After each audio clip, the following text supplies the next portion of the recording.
Hola chicos, bienvenidos nuevamente a esta su asignatura de física. Hoy continuamos con la unidad correspondiente a la segunda ley de la termodinámica.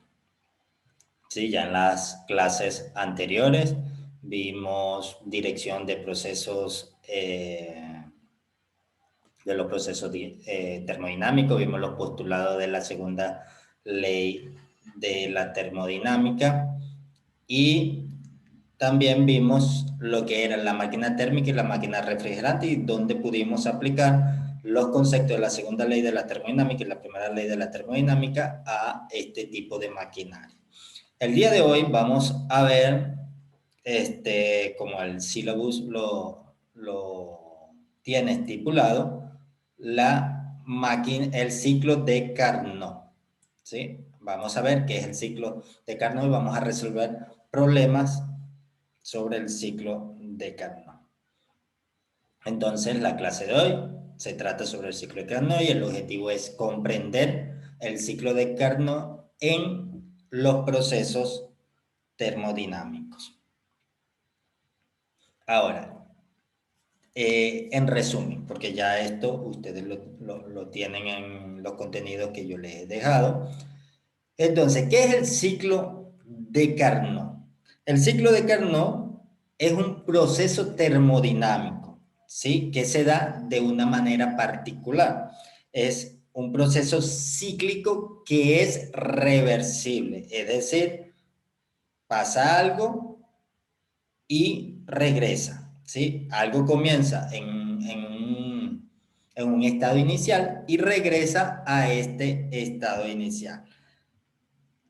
¿Cuál es la característica del ciclo de Carnot? Voy a cortar acá la cámara para que se vea toda la pantalla completa. ¿Cuál es la característica de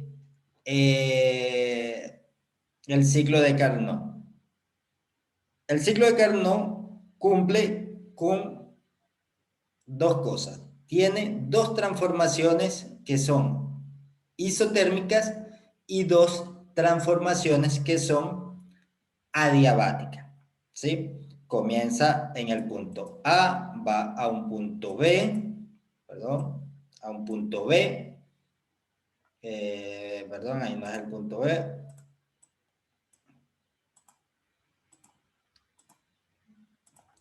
va a un punto B, del punto B va a un punto C, del punto C va a un punto D y del punto D regresa a un punto A y cumple un ciclo completo. Entonces, los procesos que se cumplen acá o las transformaciones que se cumplen es que va desde A hasta B a través de una expansión isotérmica. ¿Qué quiere decir que sea isotérmica? Quiere decir que su temperatura permanece siempre constante. Luego va de B a C a través de una transformación adiabática, ¿sí? Hay una expansión adiabática, vean, ¿por qué expansión? Porque aquí inicialmente tenemos un volumen 1 y aquí tenemos un volumen 2 mayor, es decir, se está expandiendo. Y aquí en C vamos a tener un volumen 3 mayor, ¿sí? Entonces, en este sentido se está expandiendo. Cuando vamos en este sentido, vamos a través de una expansión.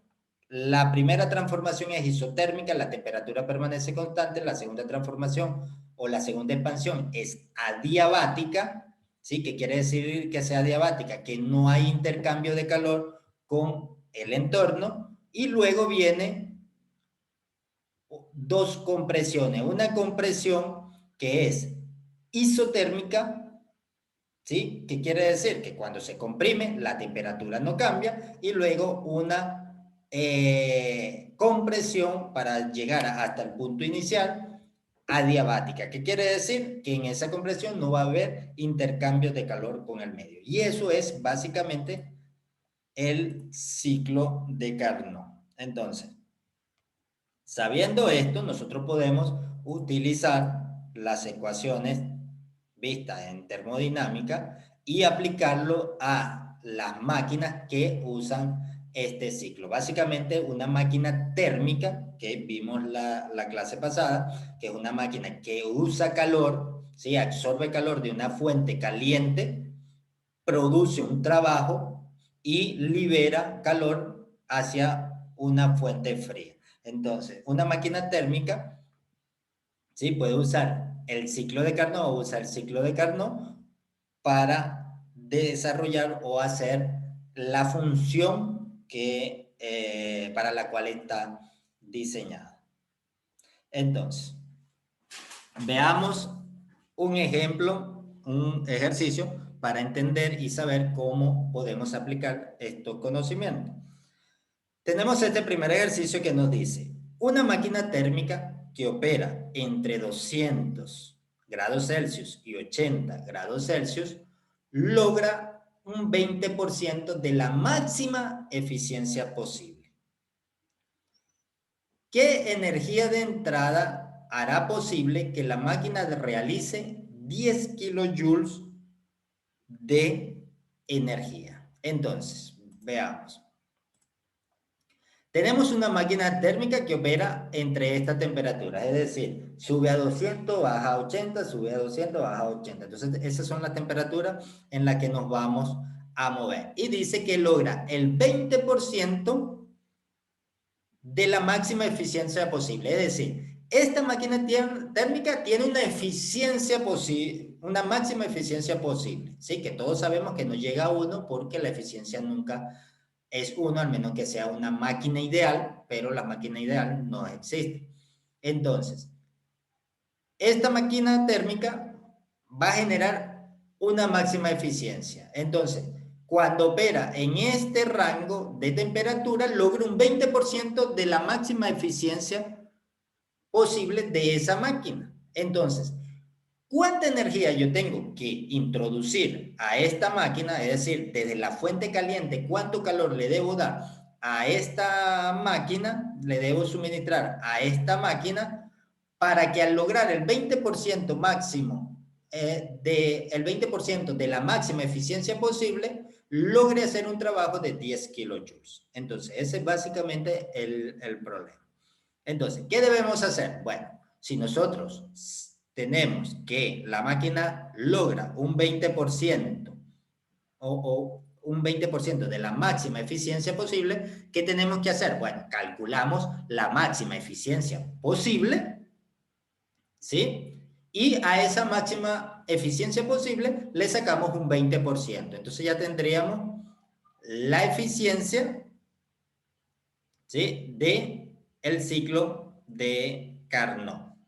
Entonces, al tener esta eficiencia, podemos luego calcular a través de la definición de eficiencia que vimos en la clase pasada, podríamos calcular cuánto vale el calor que debe suministrarse. Entonces calculamos inicialmente la eficiencia de esa máquina. Entonces, la eficiencia de Carnot de una máquina térmica está definida como el cambio en la temperatura dividido para la temperatura de entrada. ¿Sí? Esto es algo que ya habíamos visto con anterioridad, nada nuevo.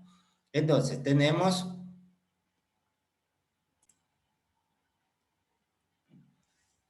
con nuestra ecuación, entonces simplemente sustituimos, vean, aquí hay pasos que ustedes deben hacer en su casa, 120 kelvins. Ahora, me preguntará o se preguntará, ¿por qué 120 kelvins si aquí está dado en grados Celsius? Bueno, nosotros llevamos todo a grado Kelvin, que es la unidad de temperatura del sistema internacional. ¿Qué pasa? Acá en este cambio de temperatura, lo que tenemos es temperatura final menos temperatura inicial. 200 menos 80, 120. Ajá, pero tenemos que llevarlo a Kelvin. Recordamos, sí, por eso es que siempre le digo que es importante saber los conceptos de base porque nos ahorra mucho trabajo. ¿Por qué no transformamos a Kelvin y hacemos esa diferencia T final menos T inicial directo en Kelvin? Porque trabajaríamos más. Y nosotros sabemos que entre la escala Kelvin y la escala Celsius, su correspondencia es 1 a 1. Si cambia un Celsius, cambia un Kelvin. ¿sí? Si cambia en grados Celsius, cambia un Kelvin. Si cambian 5 Kelvin, cambian 5 grados Celsius. Entonces, al saber eso, nosotros sabemos que la diferencia entre esas dos temperaturas va a ser exactamente la misma, sea que la calculemos en Kelvin o que la calculemos en Celsius. Entonces, por eso directamente 200 menos 80 son 120 y ya sabemos que ese es el mismo cambio que se va a producir en la escala Kelvin. Ahora, acá abajo sí tenemos que hacer la transformación. ¿Cuál es la temperatura de entrada? Bueno, la temperatura de entrada o la temperatura caliente es la temperatura que se toma desde el foco caliente, ¿sí? Desde la fuente caliente. ¿Cuál es? La que está a mayor temperatura, 200 grados. Y esta sí la llevamos a Kelvin. ¿Por qué? Porque aquí no tenemos una diferencia, tenemos una sola temperatura. Entonces, es 200 grados más los 273 y eso nos da 473 Kelvin. ¿Sí? Entonces, no confundirse con eso. Entonces, aquí tenemos nuestra eficiencia en nuestra máquina de Carnot, que nos da una eficiencia de Carnot de 0.253. Esta es la eficiencia máxima que va a tener esta máquina, ¿sí? Es la eficiencia máxima de Carnot. Ahora, nos dicen que se logra un 20% de la máxima eficiencia. Esta es la máxima eficiencia que se puede obtener con esta máquina. Entonces, ahora, como nos dicen un 20%, entonces multiplicamos por 20%, que es lo mismo que multiplicar por 0.20. Entonces, la eficiencia al 20% es la eficiencia máxima multiplicada por 0.20 y eso nos da una eficiencia de 0.0506 sin unidades, ¿sí? Es un valorcito, un escalar. Ahora, ¿qué hacemos con esta eficiencia? Bueno, usando nuestra definición de eficiencia que nos dice que la eficiencia es igual al trabajo producido en la máquina térmica dividido para el calor de entrada, ¿sí? El calor que absorbe el sistema, ya sabemos que el calor que absorbe el sistema son estos 200 Kelvin que tenemos acá, o estos 200 grados Celsius, perdón, que tenemos acá. No, perdón. Este calor es básicamente el calor que nosotros requerimos, ¿sí? Requerimos saber para saber cuánto calor debe ingresar para hacer 10 kilojoules del trabajo cuando tengo solo una eficiencia de 0.056. Vean, esta es la máxima eficiencia posible. Cuando toma este calor de acá, 200 grados, ¿sí? Logra esta eficiencia. Ahora, este es el calor que necesitamos calcular. ¿Cuánto calor debe ingresar al sistema para producir una cierta cantidad de trabajo? ¿Sí? Eso es lo que debemos calcular. ¿Cuánto calor ingresa para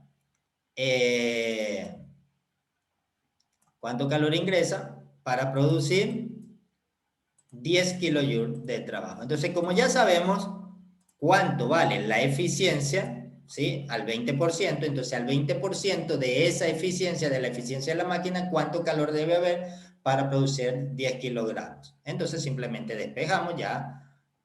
Dejamos de un solo lado el calor que se debe ingresar, sabemos el valor de la eficiencia, conocemos el valor del trabajo, entonces sustituimos 10 kilojoules entre 0.0506 y eso nos da un calor de entrada de 197 kilojoules de energía, ¿sí? 197 kilojoules de energía, ¿sí? ¿Va? Hagamos ahora un segundo ejercicio. Nos dice, un gas ideal circula a través de un ciclo de Carnot. Recuerden que el ciclo de Carnot es un ciclo que comprende dos transformaciones isotérmicas y dos transformaciones adiabáticas. Eso es el ciclo de Carnot, un ciclo donde se producen dos transformaciones isotérmicas y dos transformaciones adiabáticas a través de dos expansiones y dos compresiones. Una expansión isotérmica, una expansión adiabática, una compresión isotérmica, una compresión adiabática. Ahora, la expansión isotérmica se presenta a 250 grados y la compresión isotérmica tiene lugar a 50 grados. ¿Sí? El gas admite 1200 joules de energía del depósito caliente durante la expansión isotérmica. Entonces nos piden encontrar la energía expulsada al depósito frío en cada ciclo y el trabajo neto realizado por el gas en cada ciclo. ¿Sí? Entonces,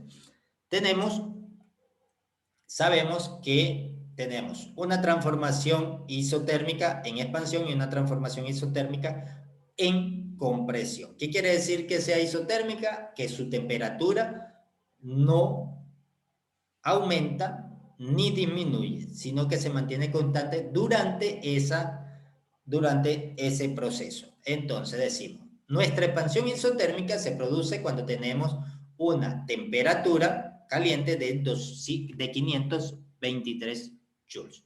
¿De dónde salen los 523 joules? Bueno, si tenemos 250 grados Celsius, le sumamos 273 y nos da la temperatura en Kelvin. ¿Sí? Recuerden, este problema lo tenemos que trabajar en Kelvin. Entonces allí, 250 más 273 da 523 Kelvin. Ahora, ¿a qué temperatura se comprime de manera isotérmica esta máquina? Bueno, tiene una compresión isotérmica de 323 Kelvin. 50 más 273, 323 Kelvin. Y absorbe 1200 joules durante la expansión. Es decir, cuando comienza a expandirse en toda esa expansión, se genera 1200, se genera o absorbe 1200 joules de energía. Ok, entonces básicamente esto es lo que tenemos, es el ciclo de Carnot, que hace este ciclo, ¿sí? Dos transformaciones isotérmicas y dos transformaciones adiabáticas. Una que se da acá y una que se da acá. Bueno, acá un poquito más largo. ¿Sí? Acá todo es a la misma temperatura y acá todo es a la misma temperatura. Y acá todo es a calor constante. No hay intercambio de calor. ¿Sí?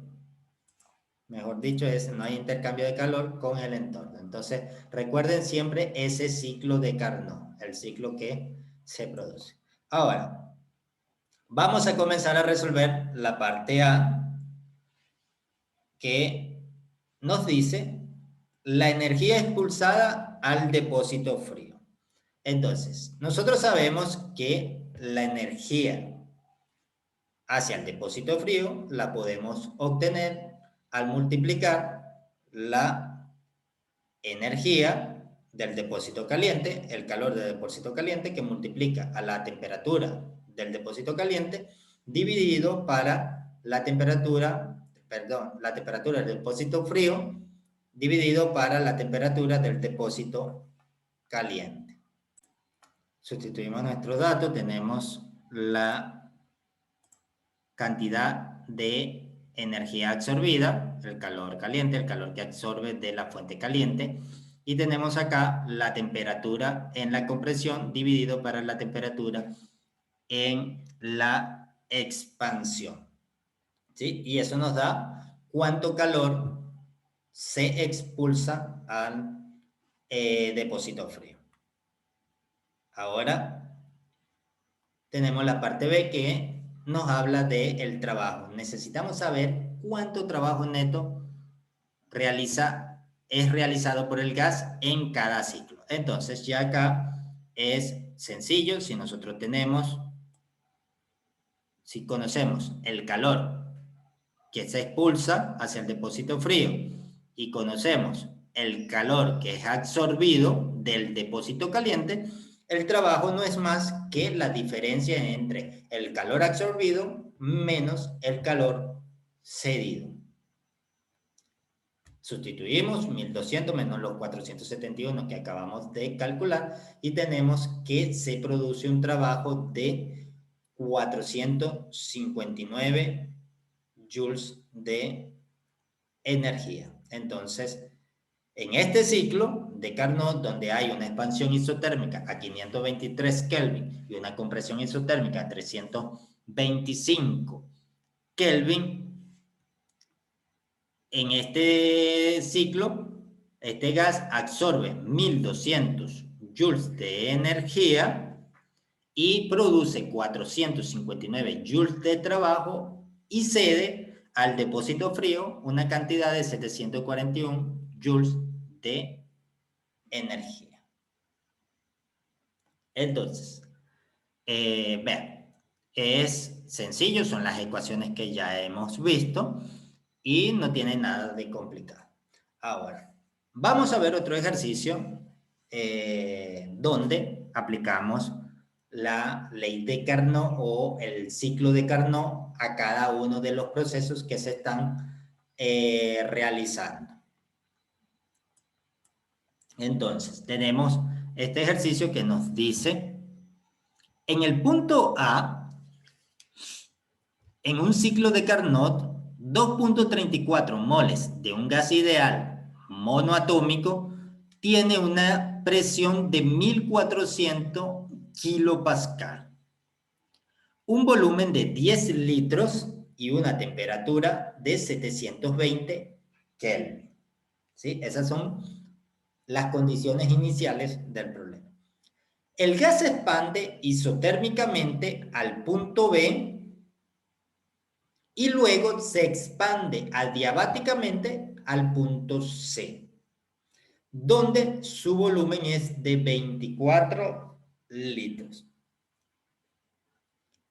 Una compresión isotérmica lo lleva del punto C al punto D, donde su volumen ahora es de 15 litros.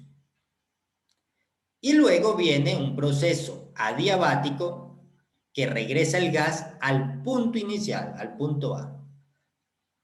Nos piden determinar todas las presiones y volúmenes y temperaturas desconocidas conforme llena esta siguiente tabla que tenemos acá.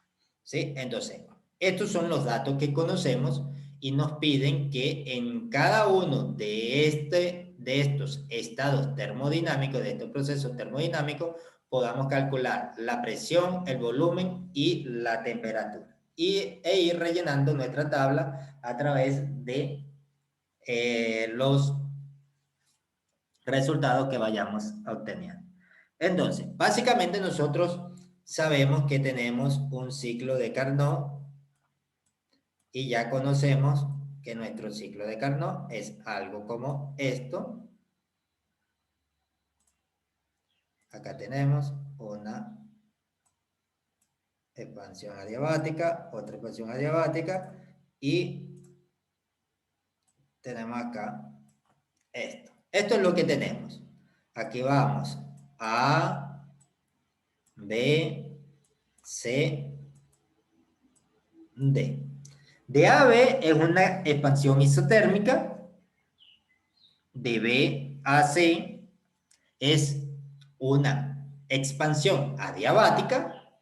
De C a D es una compresión isotérmica y de D a A es una compresión adiabática. Entonces, ya conociendo eso, nosotros podemos plantear nuestras ecuaciones a cada uno de esos procesos. ¿Sí? Ya sabemos que de A a B por ejemplo, es una compresión, una expansión isotérmica. Entonces, comenzamos. Podemos comenzar por cualquiera de los procesos porque ya conocemos cómo varía. Ya sabemos, por ejemplo, el volumen en D, conocemos el volumen en B, conocemos ciertas características. Acá tenemos en A el volumen, aquí lo vemos más fácil en la tabla, conocemos el volumen en A, conocemos el volumen en C, conocemos el volumen en D, conocemos la presión en A, conocemos la temperatura en A. Eso es todo lo que conocemos. Entonces, podemos comenzar por donde sea y lo hacemos por el proceso más sencillo. En este caso, vamos a considerar el proceso adiabático que va desde D hasta C, es decir, este proceso que se produce acá. Perdón, me salió muy rayado. Ese proceso que se produce ahí. Entonces, ¿qué tenemos? Tenemos un proceso adiabático. Entonces, a través de ese proceso adiabático podemos conocer cuánto vale la presión acá en D, ¿sí? ¿Cuánto vale la presión en D? ¿Qué sabemos del proceso adiabático? Bueno, que es un proceso en el cual no hay intercambio de calor. Entonces, como nosotros habíamos visto con anterioridad en los procesos termodinámicos, en la unidad 2, vimos que el proceso adiabático viene dado por esta ecuación que tenemos acá. La presión en el punto D por el volumen en el punto D elevado a un coeficiente gamma es igual a la presión en el punto A por el volumen en el punto A elevado al coeficiente. Este coeficiente gamma tiene un valor para gases ideales monoatómico de 5 tercios o lo que es lo mismo 1.66667. ¿Sí? Entonces es un valor conocido, un valor de tabla, eso no nos genera ningún problema. Entonces, como necesitamos conocer la presión en D, simplemente despejamos. ¿Por qué usamos esta ecuación acá de primero? Porque vean, nosotros conocemos el volumen en A, conocemos el volumen en D y conocemos la presión en A. Entonces tenemos todo para resolver. Por eso es que le digo que comenzamos siempre por lo más fácil. Vemos todo nuestro panorama y decimos, bueno, ¿cuál es la más fácil a resolver en un principio? Porque ya el ciclo de Carnot lo conocemos y ya sabemos cuáles son las dos transformaciones isotérmicas y sabemos cuáles son las dos transformaciones adiabáticas. Entonces aquí ya vemos que tenemos una ecuación, una sola incógnita, de la cual venimos y despejamos. La presión en D, ¿qué hacemos? Tomamos este volumen en D a la gamma y lo pasamos a dividir a este lado, ¿sí? Cuando divide, como tenemos el volumen en A a la gamma dividido para el volumen en D a la gamma, podemos extraer el exponente y colocarlo acá.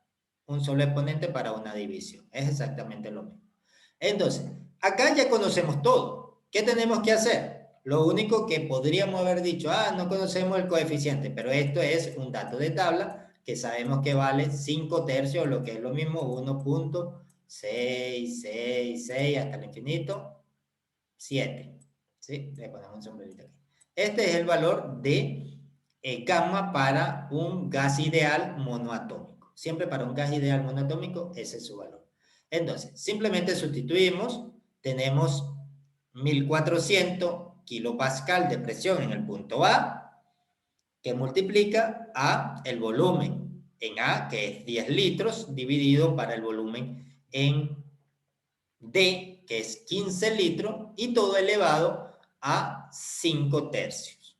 ¿Sí? Y eso nos da una presión en D de 712 kilopascal. Entonces vea cómo a través del ciclo de Carnot ya podemos identificar cuánto vale la presión en el punto D. Y eso lo anotamos acá en nuestra tabla. Entonces, en el punto D tenemos una presión de 712 kilopascal. Entonces, aquí vean cómo ya comenzamos a llenar nuestra tablita. Entonces, venimos con nuestra tablita y necesitamos seguir calculando todas las demás variables, ¿sí? Para esto, ¿qué hacemos? Bueno,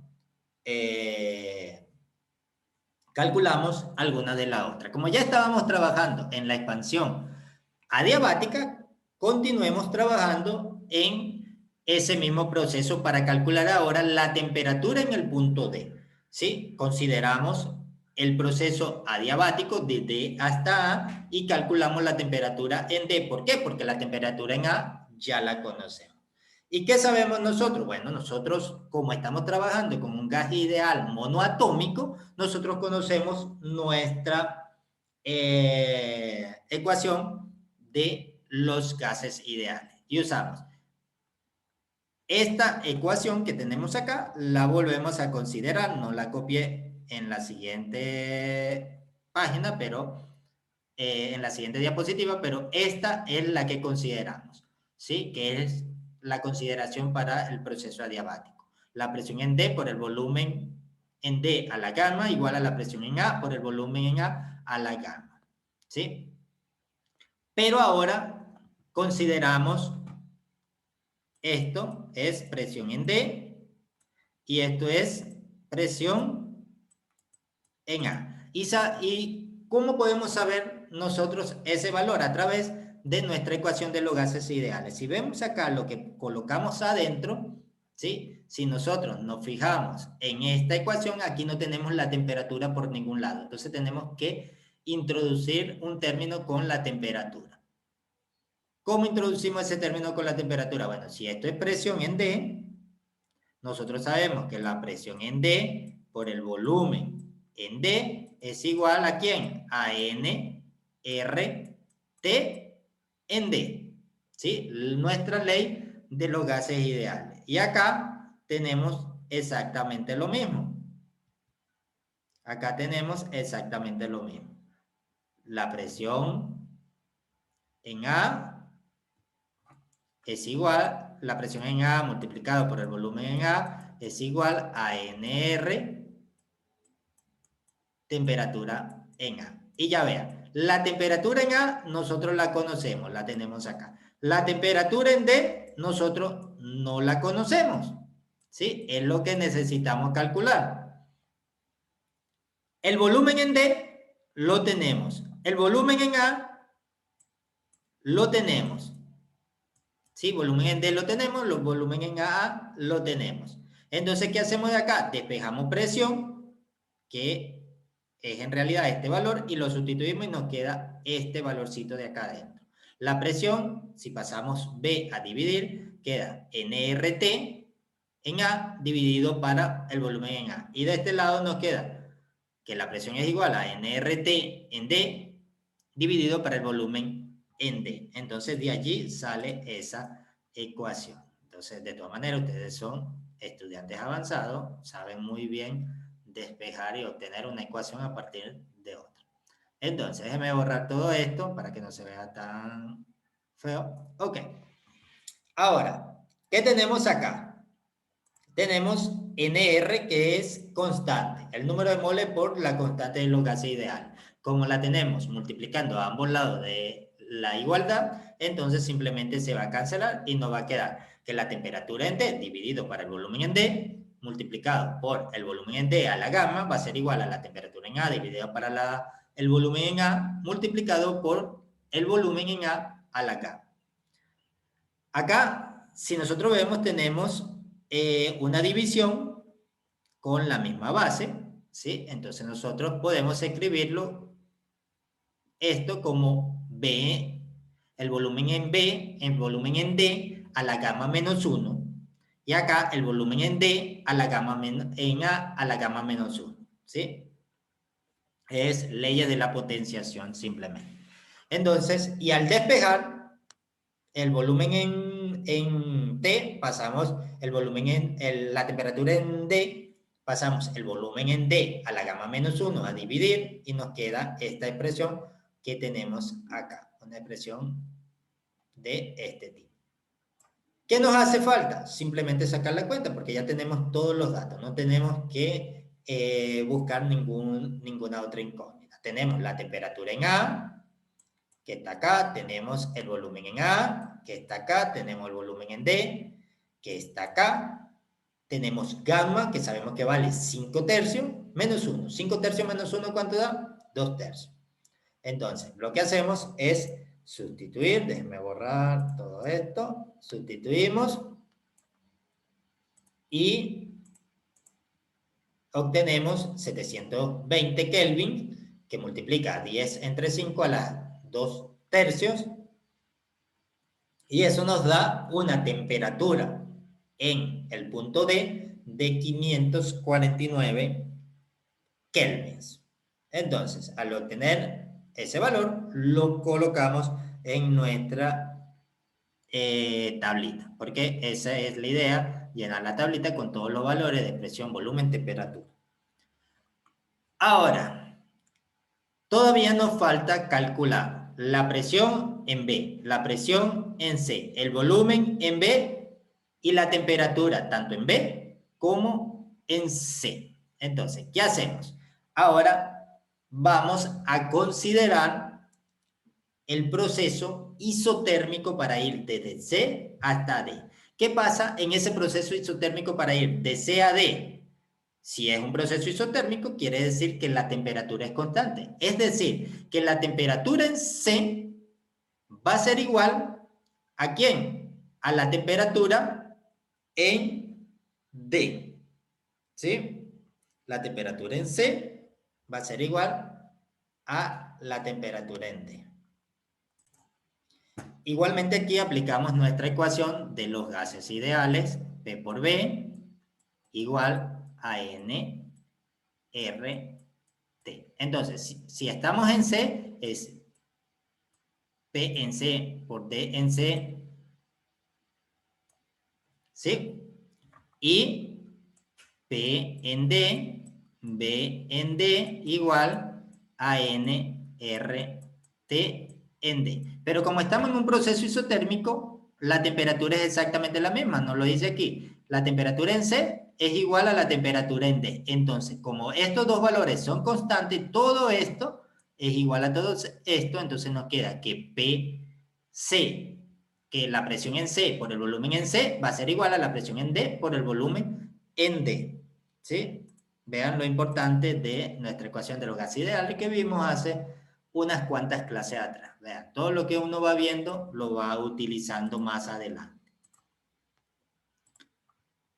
¿Qué nos queda? Bueno, despejamos presión en C igual a presión en D, que multiplica a el volumen en D dividido para el volumen en C.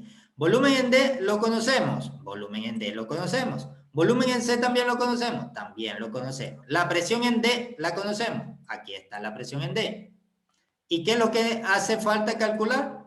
Esta es la temperatura. La presión en D la conocemos, sí la conocemos, es esta que tenemos acá.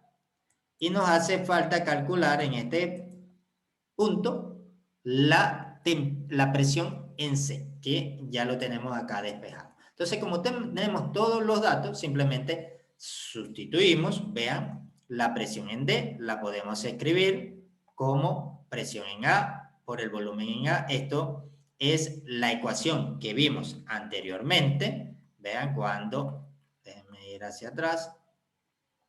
Acá, la presión en D igual presión en A por el volumen en A dividido por el volumen en D elevado a la gamma. ¿Sí? Eso nos dio 712 kilopascal, que lo podríamos usar de una vez. Ese valorcito. Entonces, acá tenemos este valor, vale 712 kilopascal, o podemos sustituir nuevamente nuestros valores.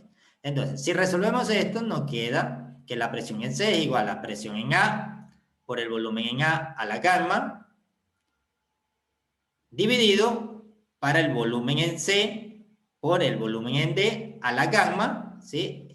Recuerden que todo esto está dentro del paréntesis, este gamma eleva tanto a B sub A como a B sub D, menos 1.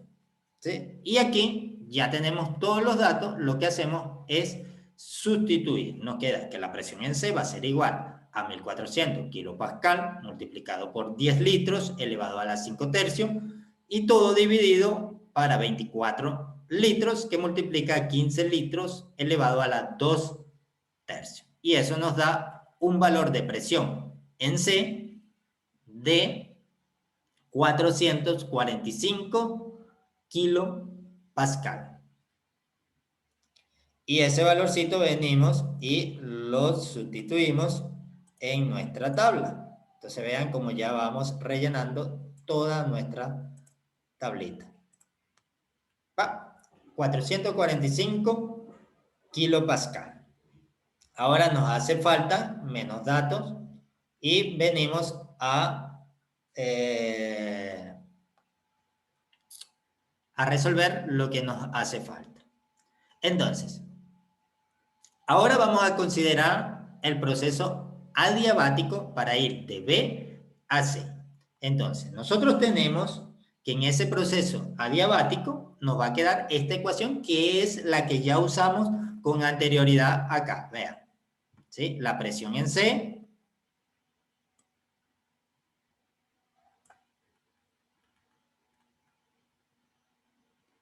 la podemos conocer allí, con esos datos. Me pueden decir, profe, pero si aquí estamos en el proceso adiabático y aquello lo obtuvimos con el proceso isotérmico. Bueno, pero es que poco importa, la presión es la presión, sea que la hayamos calculado con el proceso adiabático, o sea que la hayamos calculado con el proceso isotérmico, la presión es la misma porque estamos en el mismo punto. Entonces, aunque estemos considerando el proceso adiabático, tenemos la presión que viene dada en ese punto C a través de esta ecuación que tenemos acá. Y eso ya sabemos cuánto vale porque ya lo calculamos. Y considerando el proceso isotérmico, sabemos que la presión en B por el volumen en B es igual a la presión en A por el volumen en A. ¿Sí? Nuevamente, la ley de los gases ideales que dice P por B igual a NRT. Si NR y T son constantes, entonces P por B en un punto va a ser igual a P por B en otro punto dentro del mismo proceso. Ahora, ¿qué hacemos? Bueno, si tenemos estas ecuaciones, ¿sí? Presión en A, ¿sí? La presión en B la sustituimos por esto que tenemos acá en nuestra ecuación de el proceso adiabático, esta ecuación que teníamos acá al principio,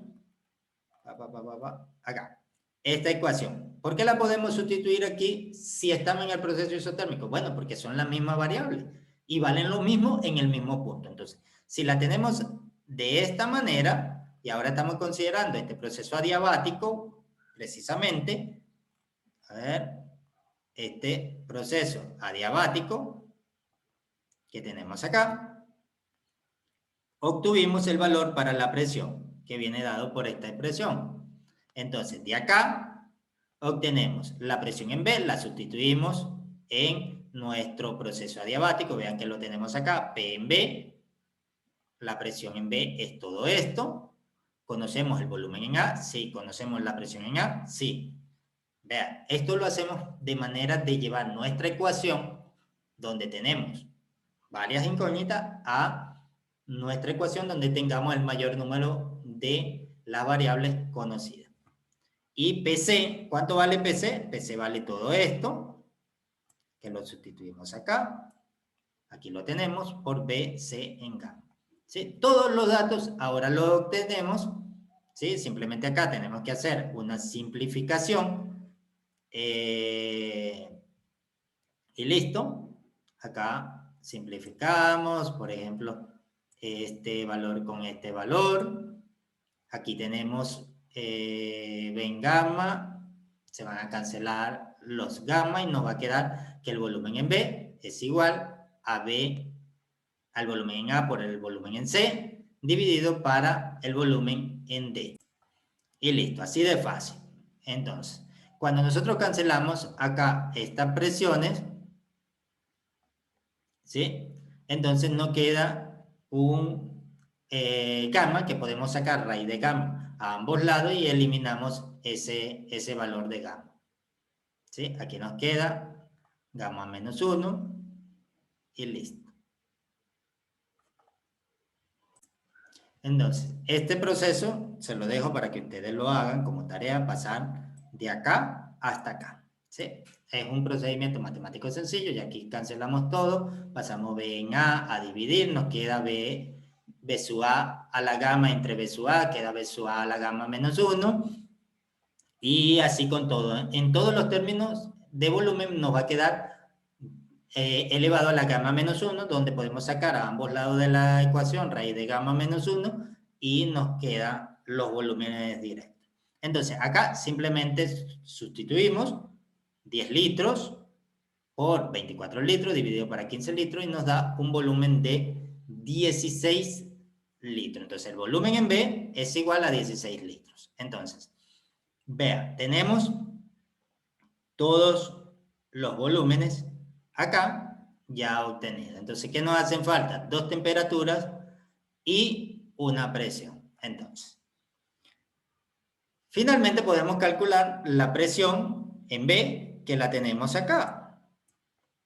Pero ahora ya tenemos todos, porque lo único que nos hacía falta era el volumen en B, y ahora ya lo obtuvimos. Entonces, al sustituir el volumen de B en esta ecuación que tenemos de este lado izquierdo, nos queda que la presión en B va a ser igual a 1400 kilopascal, que multiplica 10 litros sobre 16 litros. Y eso nos da una presión en el punto B de 875 kilopascal.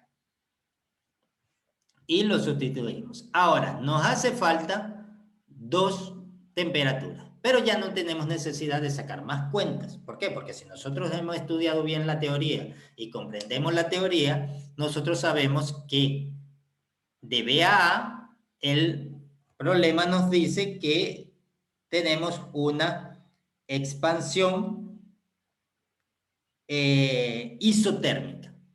Si de B a A la expansión es isotérmica, quiere decir que la temperatura en A es igual a la temperatura en B. Entonces, vean, al conocer la teoría ya podemos eliminarnos trabajo. Y en el otro punto tenemos que la presión en D va a ser igual a la presión o la temperatura en D va a ser igual a la temperatura en C. ¿Debido a qué? Debido a que de C a D también es una transformación isotérmica. Entonces, si es isotérmica, la temperatura es la misma en los dos puntos. Entonces, vean, esto tiene completo sentido porque aquí tenemos 2 transformaciones isotérmicas en 4 puntos. Entonces, quiere decir que en 2 puntos la temperatura va a ser la misma y en los otros 2 puntos la temperatura también va a ser la misma. Y con esto concluimos este problema. Vean que puede ser un poquito largo resolver un problema de esto, pero no es para nada complicado, ¿sí? Es un problema, voy a colocar la cámara ahora sí, ya que terminé.